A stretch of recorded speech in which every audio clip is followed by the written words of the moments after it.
right, let's get started. It gives me great pleasure to introduce the moderator for our first panel discussion, a colleague of mine. This panel, The Changing Energy Landscape of the Western Interconnection, will be moderated by Dr. Kathleen Araujo, who is the director of the Case Energy Policy Institute and professor of Sustainable Energy Systems, Innovation, and Policy in Boise State's School of Public Service. She specializes in energy transitions and resilience, including priorities tied to net zero aims, regional revitalization, and critical minerals. Dr. Araujo's 2017 book, Low Carbon Energy Transitions, Turning Points in National Policy and Innovation, examine the technical, social, and natural histories of energy change in 4 countries following the 1973 oil crisis. Dr. Araujo is the lead for one of 12 national consortia funded by the U.S. Department of Energy to provide recommendations on consent-based siting. And she is also a lead for Boise State's $24 million NSF state grant to evaluate energy water system resilience. Welcome, Dr. Araujo.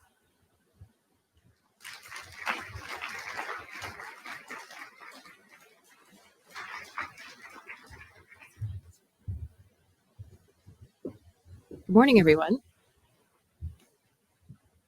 Thank you, Emily and Danielle over there in the corner. You're so instrumental to all of this, and all the other organizers.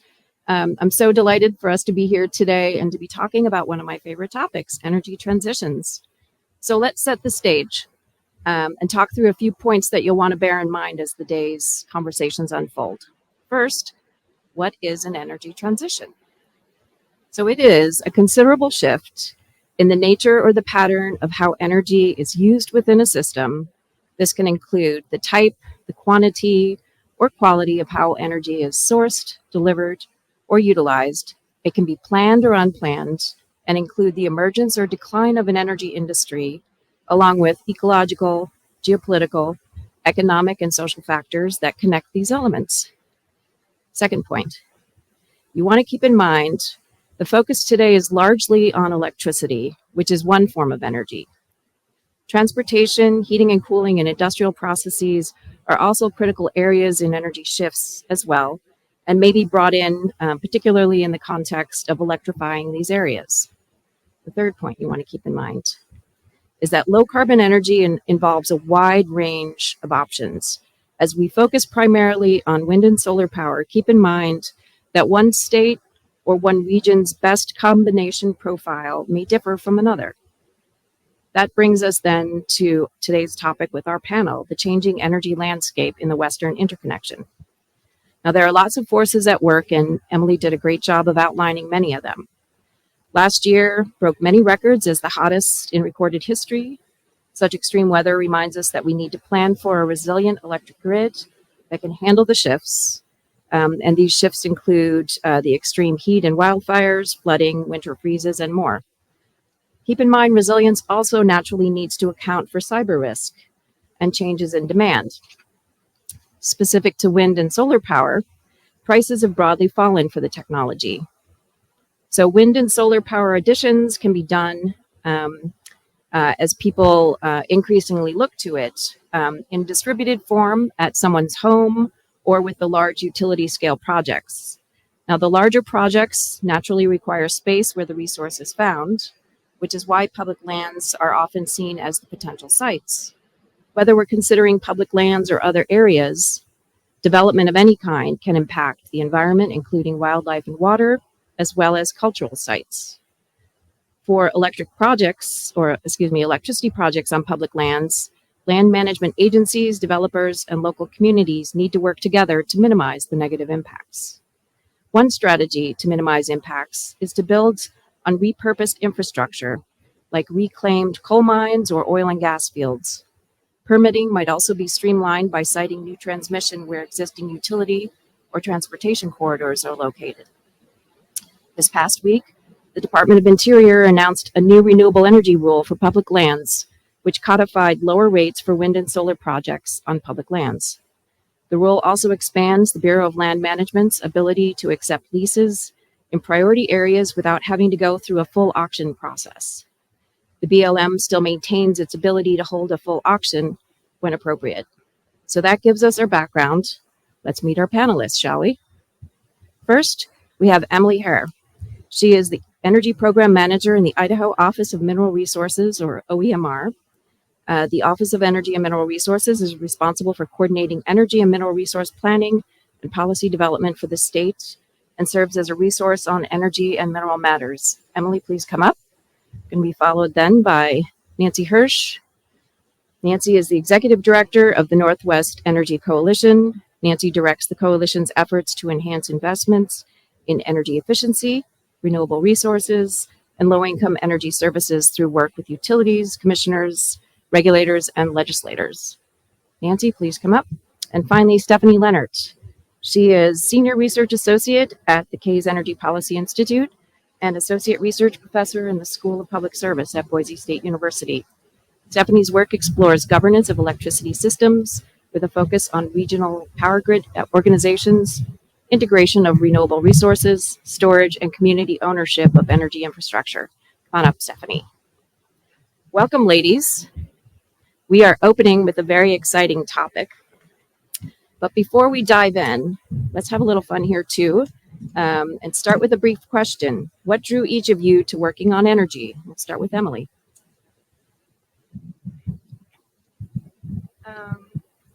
Can you all hear me? That's a great question.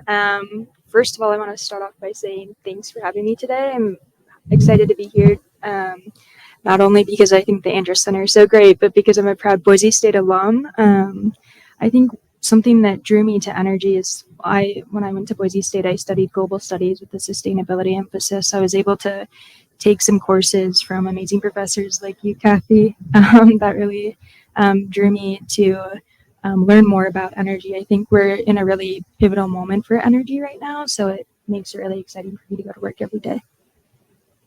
Thanks, Emily. Nancy. And the question was, how did I get into energy? Yeah. What drew you to it? Sure. Well, when I started kind of my professional career in Washington, D.C., and I was working for a nonprofit advocacy organization that was looking at mining lands reclamation.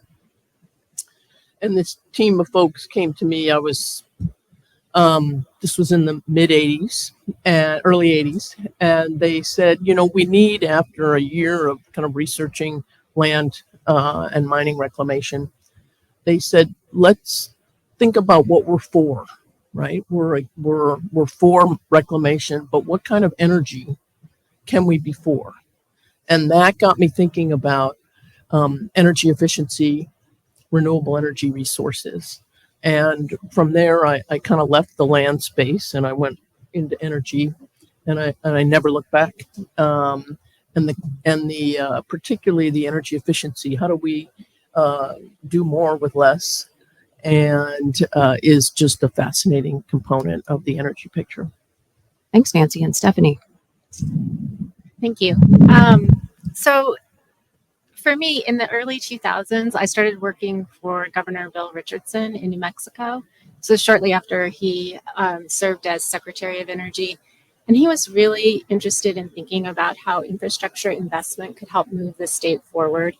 And I was fortunate enough to work with him at a time when he established really early on a renewable energy transmission authority and also a tribal infrastructure fund to really think about how that state spending could change the energy landscape. And that was kind of the early days for me. Since then, I've done a number of things primarily focused on the electricity grid. Great, thank you. So we've got this powerful lineup of ladies here this morning to start us off, and Emily will kick it off for us. Thanks, Em.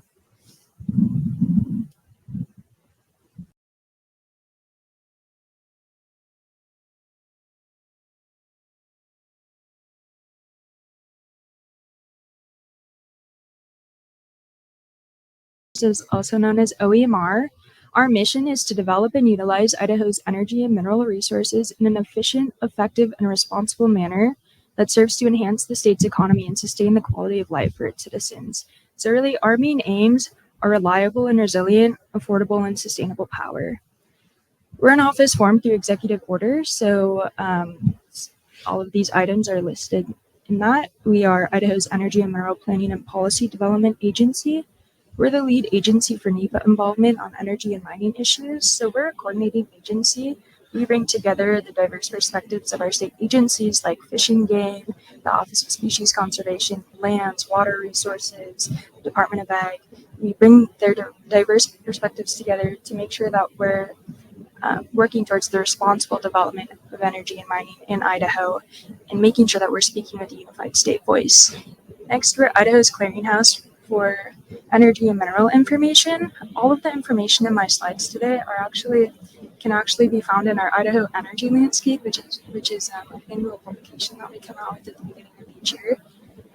If you're interested in what we're talking about today, we actually brought physical copies, so come find me if you'd like one. It's also available on our website. Next, we're the administrative arm of the Idaho Strategic Energy Alliance, also known as ISEA. ISEA is a group formed through executive order. It's a group of diverse stakeholders from our power providers in Idaho to our leading businesses. And this group is formed to advise the governor on energy issues. And lastly, I'll mention that we administer programs, and this work has really grown in the past few years with the passage of the Inflation Reduction Act and the Bipartisan Infrastructure Law. We're now subgranting millions of dollars out to our rural cities and counties to help them save energy, save money, reduce taxpayer burden. We're subgranting money to our K-12 schools so that they can do energy efficiency projects to create safer and more comfortable learning environments for our students. And we're also subgranting funding out to our utilities so that they can do grid hardening and resilience projects. And as Kathy mentioned, I think the focus of today will be more on electricity. So I'll touch on electricity, but also energy more broadly. You don't have electricity, you don't have the integration of renewable and solar without our transmission system.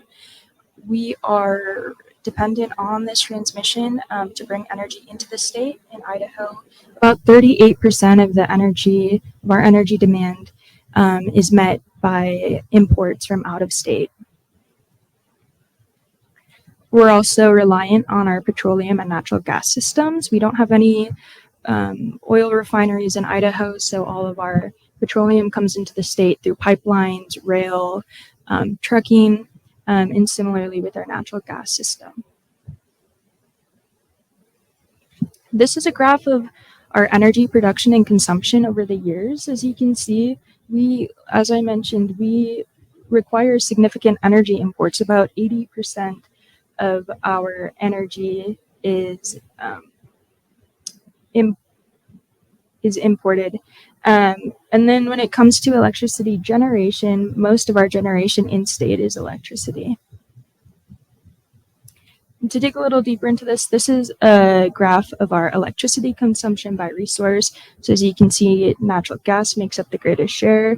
We have a sizable portion of renewable energy, and less than 1% of our electricity consumption comes from coal. This graph's pretty interesting. This is our electricity generation by resource. Hydropower makes up just about half of our electricity generation in the state. Next is natural gas, and then about 22% of our electricity generation comes from other renewable sources like wind, solar, geothermal, and biomass. And this may come as a surprise to some people, but Idaho, we actually rank 4th in the cleanest electricity mix in the country. A lot of this is due to our availability of hydropower. And this is just going to grow in the coming years. Each of our investor-owned utilities, which provide over 80% of the power to Idaho customers, each of our IOUs have clean energy goals. Idaho Power has a 100% clean energy goal by 2045. Same as Avesta, which serves North Idaho. They also have a 100% clean energy goal by 2045. And then Rocky Mountain Power, which serves Eastern Idaho, has renewable energy goals by 2040. I mentioned our hydropower. We also have great solar and wind potential in this state, and I think a lot of the conversations today will get at this. This is a graph of, or this map shows solar potential throughout the country. And then this is just looking a little closer at Idaho. As you can see, we have some pretty significant solar resources, especially in southern Idaho. This is a map of wind potential in the US. And then this is a closer look at Idaho. As you can see, we have pretty sizable wind resource, wind potential in southern Idaho along our Snake River Plain. And so you saw the chart that showed that about 20% of the energy that we generate in Idaho comes from non-hydro renewable resources like wind and solar. Idaho, we're almost 2/3 federal lands.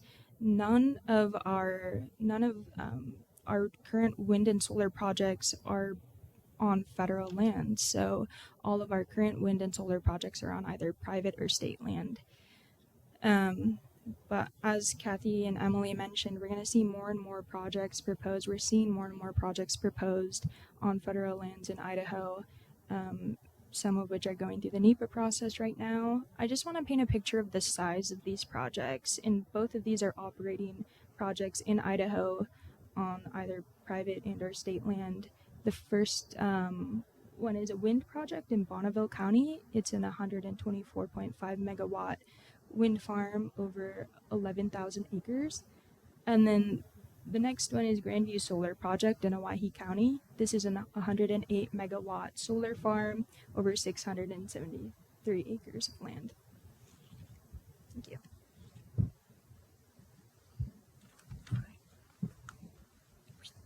I think I'm going to stand.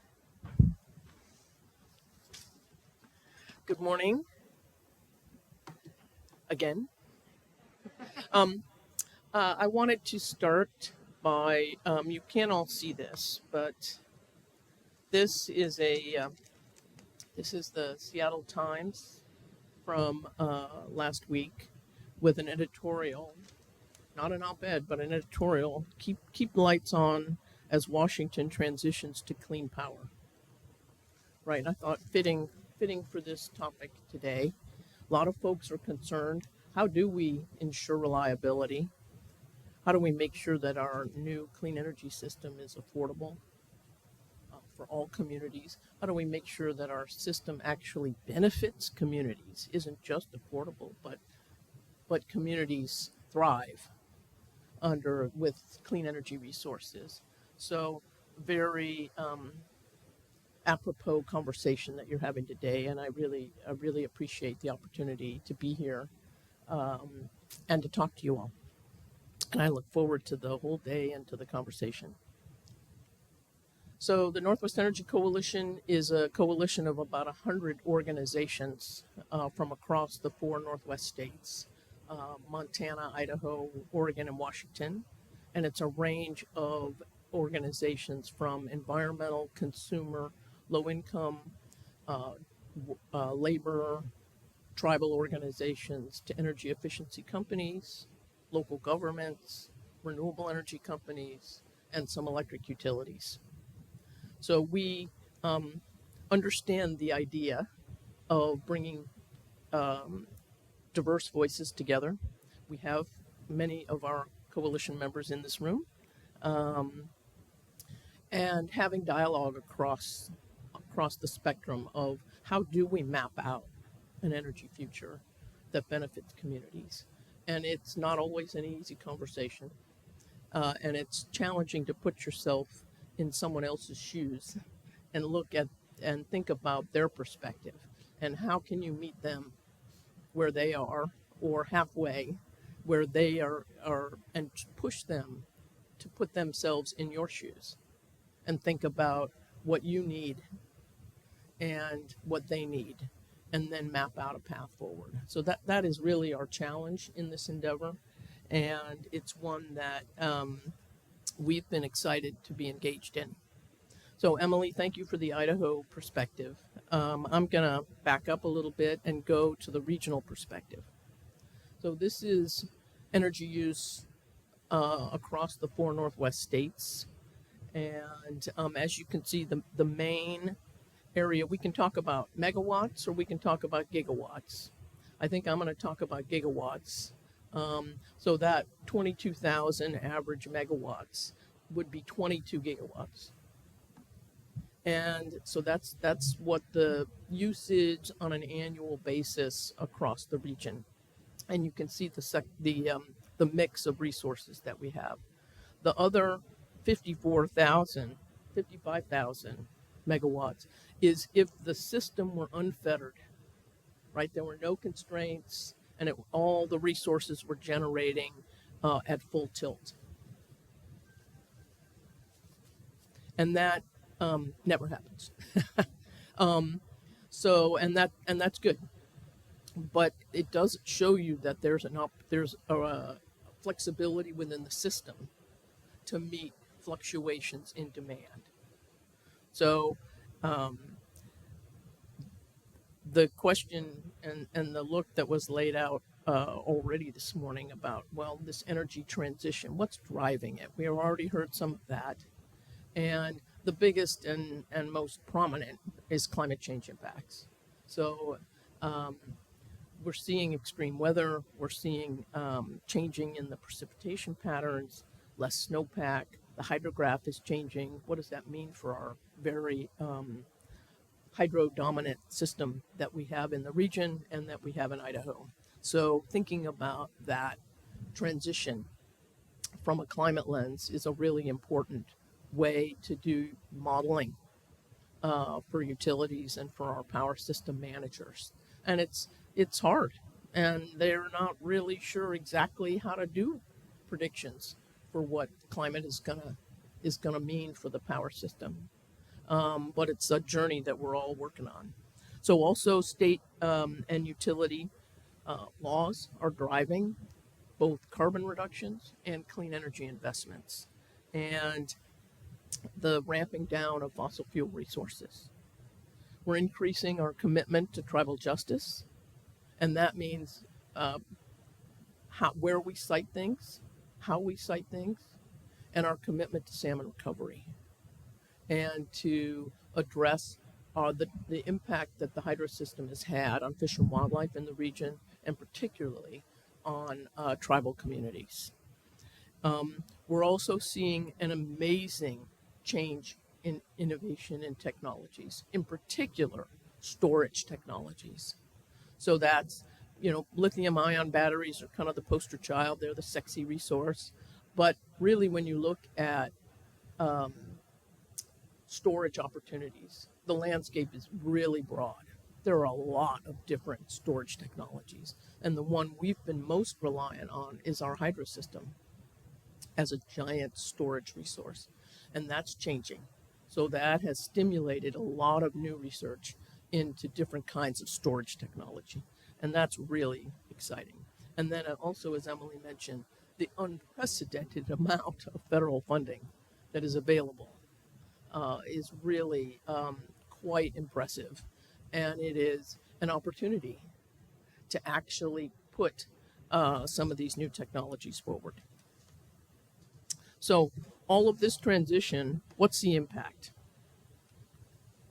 Load, as we've already heard, load is increasing. And I'm going to show you two different looks at load growth. The first is from the Pacific Northwest Utility Conservation, the Pacific Northwest Utility Coordinating Council, and they do load forecasts by looking at utility planning.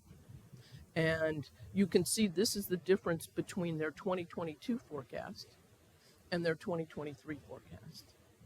Pretty amazing increase in load projections. And so this, for comparison to the earlier graph, we currently use about 22 gigawatts. This is projecting in 10 years we're going to be over 27. That's a big increase in just 10 years.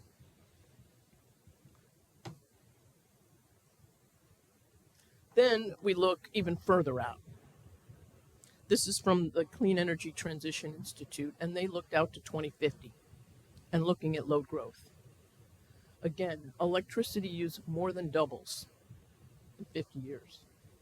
So now we're at 50 plus gigawatts of demand on our system. And that's being driven, as we've already heard, by electrification of both transportation and buildings. It's being driven by new manufacturing, data centers, and it's being driven by bringing onshoring more manufacturing and just basic economic growth and population growth. And that creates quite a challenge. Then now I want to look at where that how are we going to meet that demand, right? That there are a couple different ways to meet that demand. This first graph looks at new renewable energy projects that are in what's called the interconnection queue, which I think Stephanie's going to talk about. And you can see in the middle, the West, and this is, of course, nationwide, and this is Lawrence Berkeley Lab, one of the Department of Energy's national labs. And they looked at the interconnection queues. And for the West, over 700 gigawatts, is kind of waiting to be developed. So those are developers who've identified projects between wind, storage, and solar. So what this tells me, even if half of those projects aren't developed, we're still talking 350 gigawatts. And we looked at a 50 plus gigawatt potential demand. So there's a lot of resource out there. And the challenge for us is to be smart about how we develop those resources, which ones get developed, and how they're developed. And that's really the challenge for us. The next resource that is critical to our meeting our energy future and our demand is reducing energy use, energy efficiency, and managing the demand that we have. The Clean Energy Transition Institute says we need, by 2050, to cut our electric use in half.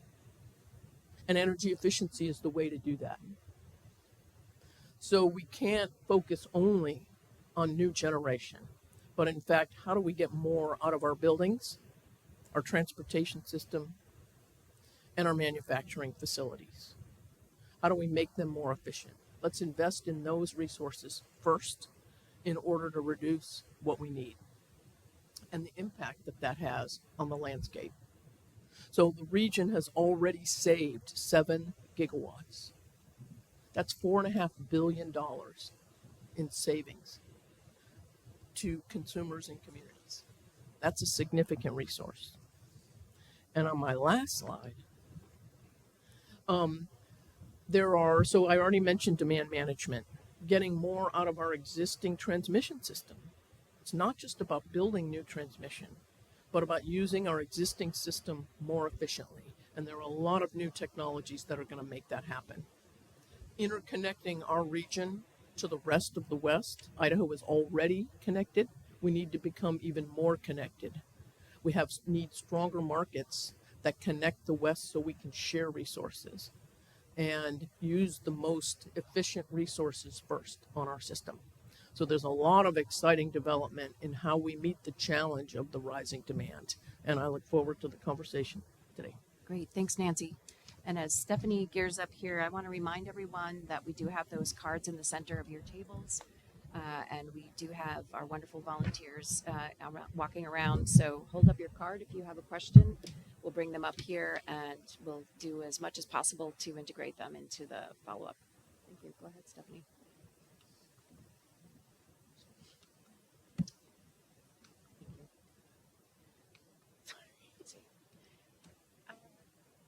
There it is. There. Okay, great. Thank you. I'm happy to be here today. Thank you for the opportunity to talk with you. I have spent really about a decade thinking about electricity grid governance in the West. It's one of the things I spend my time researching. And when I say grid governance, I'm thinking about the regulators, policymakers, stakeholder-driven processes, those venues where decisions get made that shape the markets and the build-out and investments in our grid. And what's happening right now with these transformations is a lot of change. Ensuring reliability and affordability of the grid as we build out much of the new infrastructure and decarbonize is really going to require changes in our grid governance. This quote is from a recent federal docket talking about transmission planning and cost allocation and generation interconnection. And I think expresses a lot of the sentiment that's going on. The resources that are coming onto the system, the changes in the technology are really requiring us to think about our processes in a different way.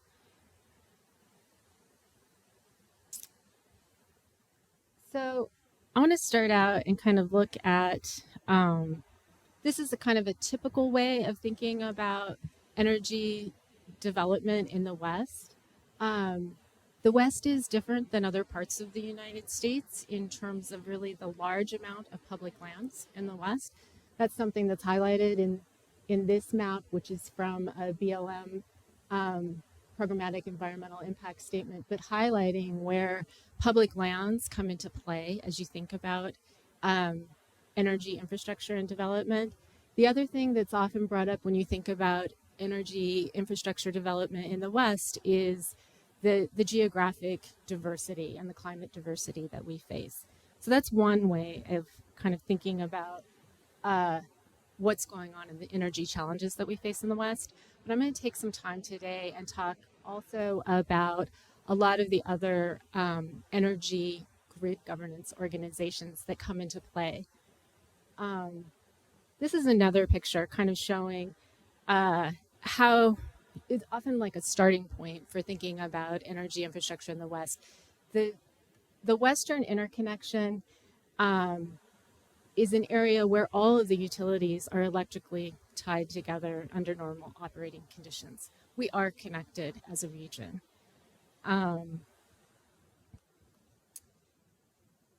But we have different structures and organizations that make decisions about that region. This slide is showing we have 3 different transmission planning organizations. These organizations have to think about where and how transmission planning is happening.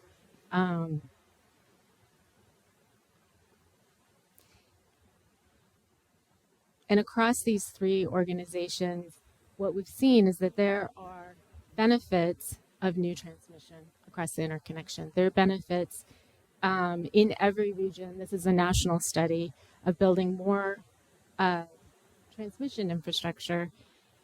Benefits in terms of reliability, in terms of resilience, benefits to consumers and affordability. And but we're still facing really slow processes in terms of building new transmission. This slide is really highlighting we're also facing challenges in building new generation, having it sited.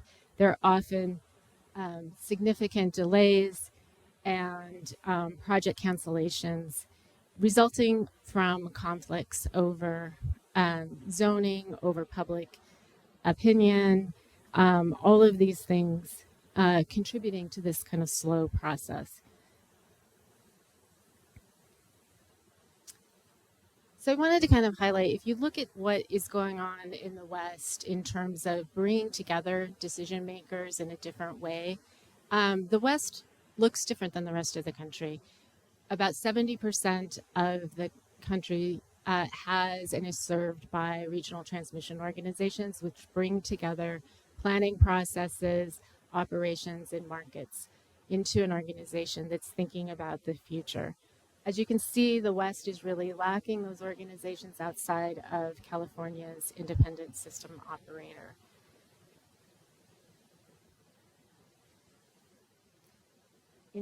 So instead of having one of those organized regional transmission organizations, the West has a really fragmented process for planning, markets, and permitting. There are many different organizations, and that's just one of the other things that makes the West unique in terms of thinking about the energy system. If you think about the Northwest, as has been highlighted earlier, there's also a really high share of hydro resources on the system and a really large share of public power organizations that are involved in thinking about decision making.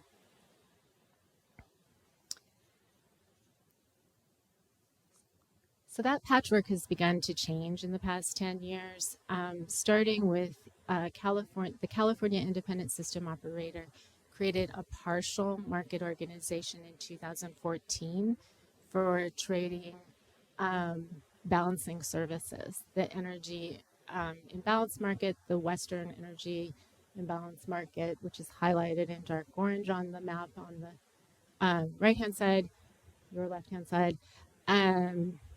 And that was really the beginning of stakeholders in the West coming together in these more organized governance organizations. The energy imbalance market has grown and has contributed to decarbonization goals and to benefits and across the entire region as the participation has grown. At the same time, there's now been different efforts to expand these governance organizations. The California Independent System Operator is creating a day-ahead market to provide additional services to the entities that participate in these markets. And the Southwest Power Pool is beginning to offer services in the West as well, similar partial markets that are being put into place. Along with that, there's been an effort to create a Western Resource Adequacy Program, a way to create binding commitments, bringing together more entities across the West. And one of the more recent developments has been the creation of a Western Transmission Expansion Coalition that's looking at doing transmission planning that's interregional, crossing all three of those federally designated transmission planning organizations, thinking about how transmission can come together in a regional way. With all of these steps that have come together, there are a couple of really important things that have happened. It's increased visibility and coordination across the system. It's brought together stakeholders and regulators across, in this case, 10 states. And those things are really important in terms of moving forward with different kinds of decision making.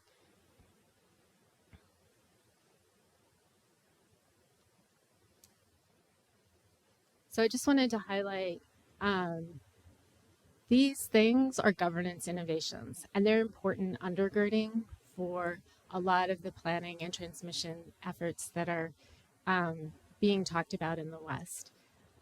From our research, what we found is important and would like to highlighting as something to take away from these efforts is that this incremental approach has been important and should be embraced. It's making a difference in the West.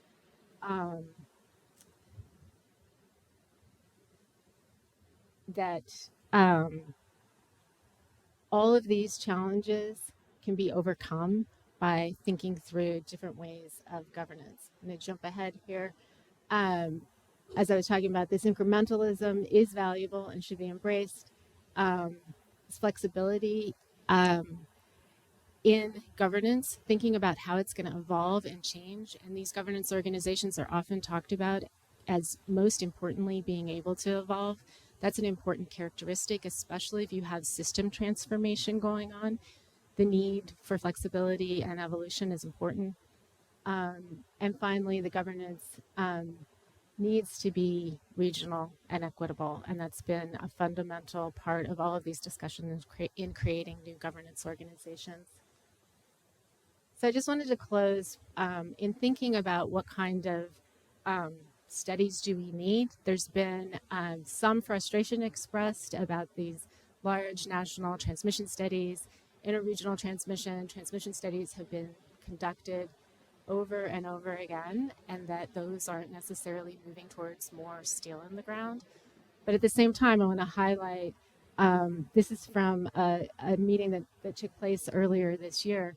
The number of studies that are happening in the West is really, they are impressive, and they are, I think, importantly different than what has gone on in the past. If you look at this list, it highlights a number of people that are going to be speaking here today. The Nature Conservancy's power replace studies, the BLM studies, the Audubon study on birds and transmission, all of those pieces coming together, those make a difference. And I think that importantly, the West is now in a space where the studies, the actors that are coming together, all of these things are starting to look at the intersection of reliability, transmission, markets, and land use in a really unique and different way. And so I think it's an exciting time to be having this conversation and thinking about how the West is going to move forward from here. Thank you. Great. Thank you, Stephanie. So we got a nice swath of cards here. And to start us off, I'll ask a question to the full panel. Feel free to weigh in as you see fit. So among currently planned transmission projects in the West, some reflect significant permitting delays. Where, if anywhere, do you see an opportunity for improving the process, and how?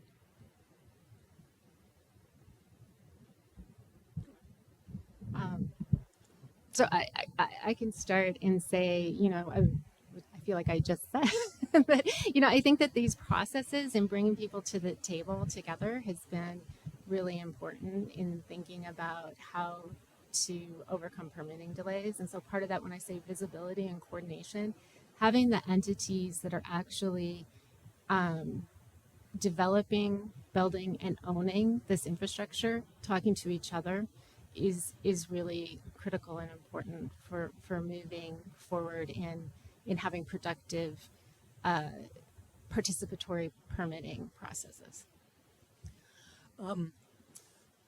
Once we have a corridor identified, engaging early before there's actually a line on the map.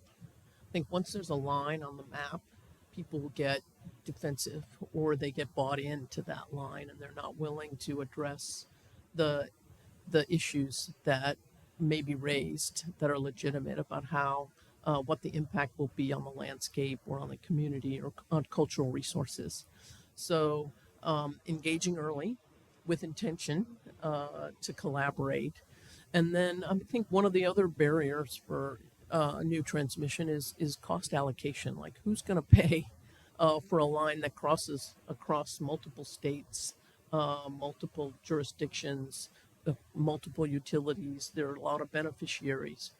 So figuring out that's not necessarily a permitting issue, but it's a challenge in who steps forward to actually build resources. Great, thanks. This is a great question. There's definitely a need for transmission in the West. We're operating on a grid that's 50 to 60 years old, and we have increasing building and transportation electrification, integration of renewable energy sources. Just to add some color to this conversation, in Idaho, when we're talking about the permitting of transmission lines, we're not talking days, months, years. Sometimes we're talking decades. For example, there's the Boardman to Hemingway project, connecting Idaho to Oregon. This process started in 2007, and we might start construction this year. So that's a long time, right? So I just want to probably echo what Stephanie and Nancy said, that I think it's really important that we have early engagement with our stakeholders, not only early engagement, but ongoing engagement because these processes take so long. Another example is Gateway West. We have some approved segments of Gateway West, but it's just been so many years that sometimes it comes up that people feel like they haven't been consulted because so many years have passed. Great, thanks. So, Emily, how does the Columbia River Treaty factor in Idaho's planning for the future energy supply? So we recognize hydropower as an important part of our energy mix. Idaho, we have the third cheapest electricity rates in the country, the number one lowest residential natural gas rates, and this goes back to our mission and our aim from the state is reliable, affordable, sustainable power. So I would say that Idaho, we're very forward-looking when it comes to energy. We recognize hydropower as an important energy source, but a couple sessions ago, we actually were part of an effort to pass some legislation to expand the definition of clean energy in Idaho to not only include wind and solar and hydropower, but to expand that to new technologies like battery storage and advanced nuclear. And so there's a lot of efforts going on at the state to kind of explore these other things and think about how we can work towards sustainability, reliability, and affordability, and acknowledge these new technologies as well. The question was about the treaty. Yes. Yeah. It's going to have a huge impact if they can ever reach agreement on reauthorizing the treaty, because right now a lot of benefits of the hydro system flow back to Canada. And if the U.S. is successful in that negotiation with Canada, that will potentially leave more resources in the river for fish and ecosystem function, which are really important new components to the treaty, which we hope get baked into a new treaty. And that will change how power is allocated and will change the affordability of the whole system. So to me, it's really, really key. And part of it expires and moves to a new structure in October of 2024. So it's a pretty hot issue. Okay. So Nancy, this questioner is wondering what you think about whether nuclear energy can be expected to play a bigger role in the region's electricity generation. Well, it's about economics, really. Will nuclear play a role? I think when we look at what resources are economically viable, I'm not sure that the new generation of nuclear resources are ready. They're not really competitive yet. So while we're doing research on the next generation of nuclear technologies, we need to be building out the renewable energy of wind and solar and geothermal, which Idaho has also, and the demand side resources, and more community-based investment of renewable energy with community wind, on-site solar, distributed storage, and as we move in time, I think there's potential that nuclear will be more cost competitive. But right now, given both development costs and resource management and waste costs, it's not really economically viable at the moment. But I'm always open to new technologies. Okay, great. So this is for everyone, but in your slides, Emily, you had shown that the investor-owned utilities in Idaho all either have targets or planned increases in renewable energy. And so the writer in the audience mentioned this may be sometimes greenwashing, which is sort of putting the verbal aims out there but not following through. So we're going to keep this an open-ended question. Are there any specific steps being taken that any of you can share that are moving these goals forward? Now, obviously, none of you work for these companies, but maybe you can speak to it from your own organizational standpoint. You want to start, Stephanie? Um, I think that there is really substantial work being done to think about how to consider bringing new resources on. So whether it's moving quickly enough or going to reach those established goals, I think is an important question and something that needs to be considered. But I think that bringing on new resources is a complicated issue, and it requires thinking about planning the infrastructure, how it affects the land use, how it affects local communities, as well as how it affects the reliability and affordability of the grid. For me, the accountability question is key. How do we make sure that the utilities are following through, that our local communities are engaging actively? We are seeing new development of new resources. We are seeing retirement of fossil generation. We are seeing active participation in a more organized Western market. Hopefully that will get developed soon. And having community forums like this where we ask, how far are you in meeting your goals? What new investments have you made? How are your demand side and community-based resources expanding to meet the challenges of load growth? Those are all key questions that we need to be asking and to hold our utilities and local policymakers accountable for the goals that they set and the investments that need to be made. Thanks, Nancy. Emily? I'll say that the utilities don't just set these goals, and they actually have plans on how they're going to meet these goals. The utilities every few years work on their integrated resource plans, which are pretty detailed plans on how they're going to,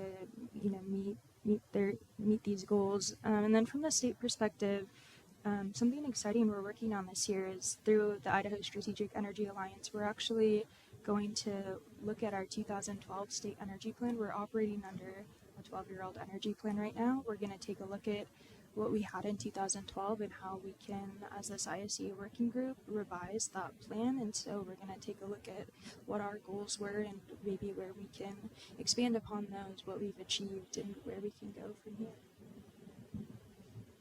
Great, thanks. So as we wind down this panel, I will say that that last question is a great one to keep in mind as we continue these conversations throughout the day, and also in our own roles. What are we doing to enable greater decarbonization and sustainability in our energy system? So with that, let's thank our dynamite panel here. Thank you, ladies.